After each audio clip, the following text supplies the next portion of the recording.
WCM and Lacrosse, providing a review of and some best practices for event summary creation. Todd, I just shared or gave you the opportunity to take control of the screen. So go ahead and take it away.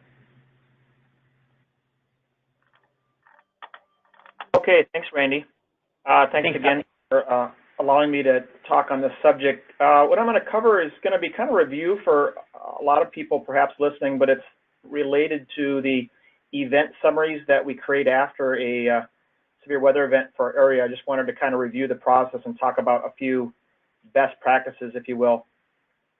So just as some background, there was a goal in 2015, a central region team formed to try to make our post-event storm summaries a bit more standardized, and this became live, I guess you will, in February of 2016. So it's been around a few years, hence I'm sure a lot of you are familiar with it.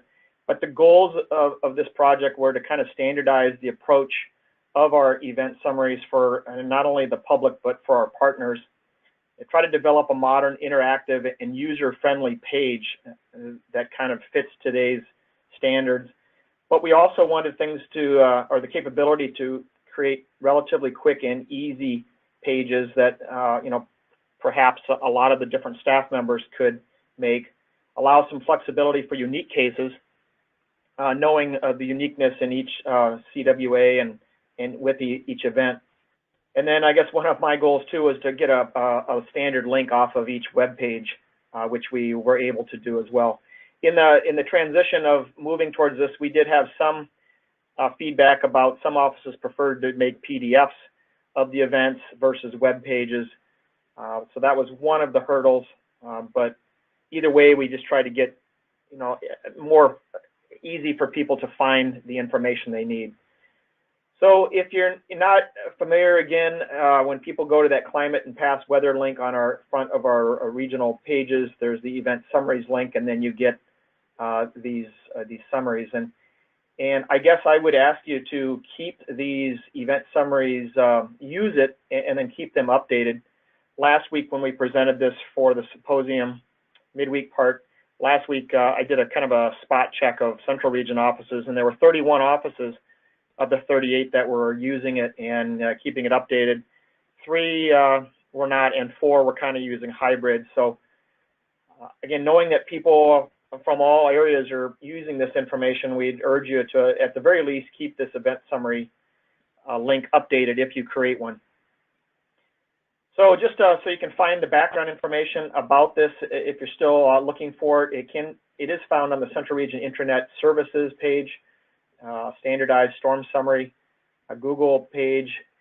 Right up on top is some important links, including the link to the creator that we'll show you in a second. Plus, there is instructions on the interactive damage mapping, so you can add more details, GIS-friendly maps for tornado summaries, things like that, plus a bunch of examples and background information on that page. So I would certainly urge you to use that as a reference.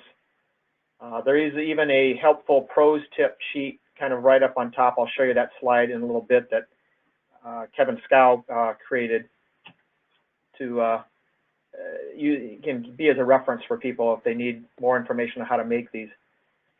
Again, if you're not familiar with these pages, this is what the formatter looks like. Again, we tried to make it pretty easy. You kind of pick which tabs you want or what your topics are for your event summary, and then you get the layout. You basically just cut and paste this code over to a new CMS page. Maybe not the easiest thing in the world, but you don't really have to dive into HTML code or be super savvy with coding to just get this copied over. So that was kind of the reason behind that. And then that event summary webpage pro tips sheet was actually something that came out of the 2018 lead subgroup, and Kevin Scow took the lead on that and created this really nice, it's a two-sided sheet that gives, again, some of the tips of why we're doing this, some ideas on how to create things.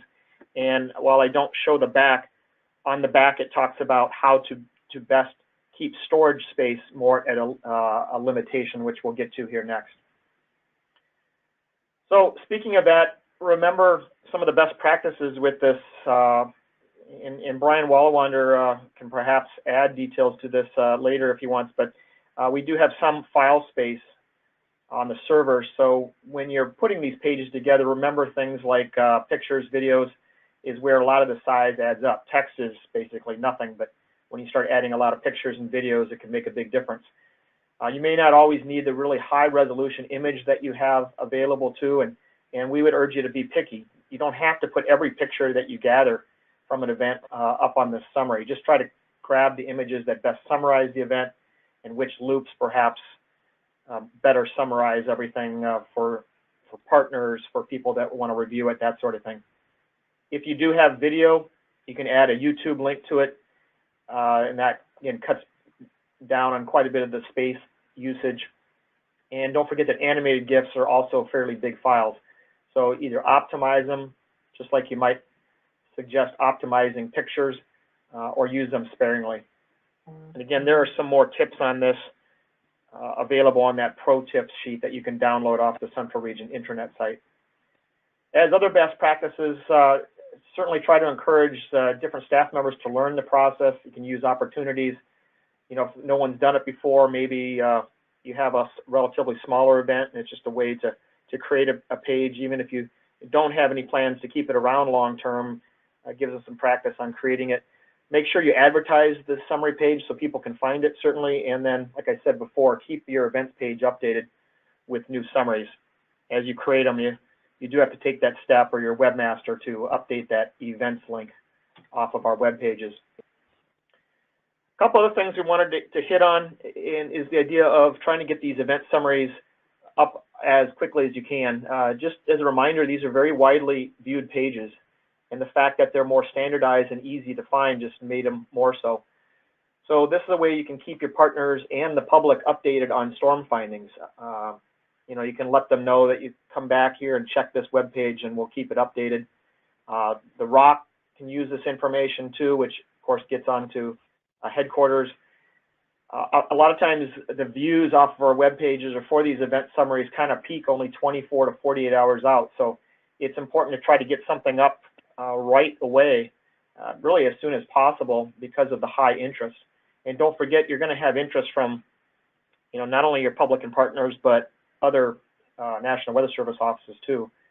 I guess the long term, it does provide good reference and documentation. It kind of serves as an archive for these larger events, or things like what happened 5 years ago today or 10 years ago.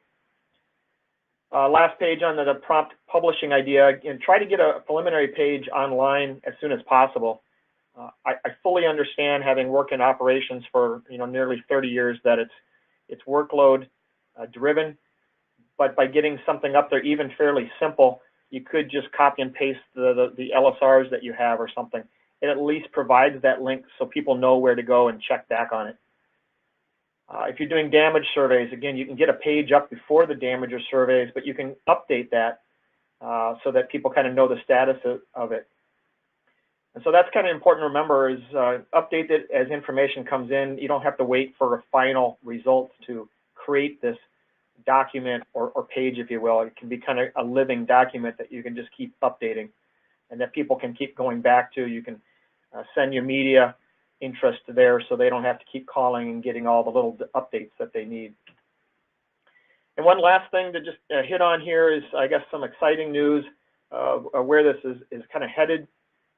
There is some improvements coming to the Damage Assessment Toolkit, or the DAT, which could allow easier interactive mapping for these summaries. In other words, and I think many of us have been asking for this, but you'll be able to take work that is done in the DAT and auto-load it or copy it over into these event summaries, and combine with that possibly some new coding to make creating these pages even that much more simpler.